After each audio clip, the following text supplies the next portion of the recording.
Hello and welcome. My name is Gailo.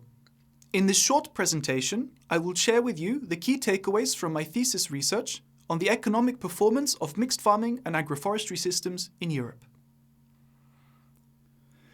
The future of European farming faces three key trends. First, environmental challenges characterized by worsening weather due to climate change. Second, the intensification and specialization of the agricultural sector. And third, the EU's political will to meet ongoing environmental, social and climate challenges. Mixed farming and agroforestry systems, or MIFAS, integrate cropping, livestock and forestry activities and are underpinned by the concept of agroecology, which unifies ecology, economy and society. As diversified and agroecological farming systems, MIFAS have the potential to meet the three trends. However, little empirical evidence highlights how MIFAS perform economically, which is where my research, and this presentation you are watching, comes to light. First, I identify how value can be created by MIFAS. By reviewing 80 research papers, I find that MIFAS have the potential to increase yields and land use efficiency by improving the use of variable inputs. MIFAS also benefit from greater intra-farmer partnerships and collaborations. At the same time, ecosystem services in MIFAS can create greater value for the agro-ecosystem. Economic challenges, such as high opportunity costs to adopt MIFAS and high fixed and labor costs, reduce the overall benefits. Most importantly, however, I identify that these findings are often unsupported by quantitative and econometric research. Using these findings as a starting point for what to measure, I can begin to quantify them. My next research chapter focuses on the socio-economic consequences of switching from specialized farming to mixed farming.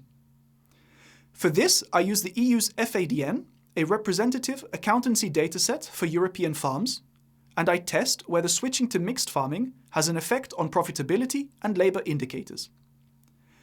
I find that the majority of switchers to mixed farming reduce their outputs, which in turn reduces both variable costs and labor needs. However, this comes at the expense of long-term economic productivity.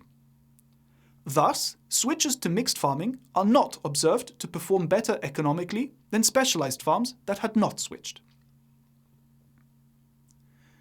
In my third chapter, I assess how weather shocks, which are deviations from the expected weather, like extreme cold, heat, drought, and rain, affect the revenues, variable costs, and profitability of mixed farms and specialized farms. I reuse the FADN and overlay it with weather data from the EU's Copernicus Weather Service. I find that heat and drought shocks similarly affect both specialized crop, specialized livestock, and mixed farms. On the other hand, mixed farms are much more resilient to cold shocks than specialized crop farms. However, with the increased frequency of extreme heat and droughts due to global warming, these results suggest that mixed farms are not more economically resilient than specialized farms to the most urgent weather shocks.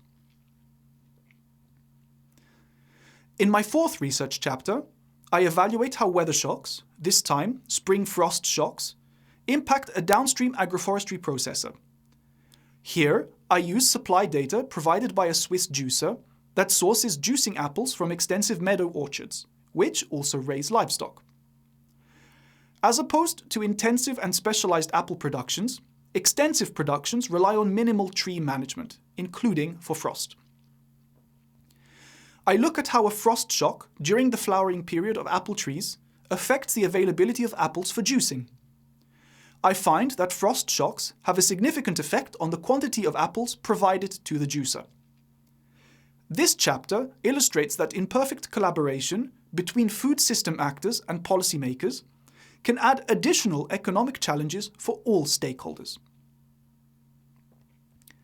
To conclude, what is the economic performance of MIFAS in Europe? Unfortunately, I could not identify many of the economic benefits highlighted in the literature.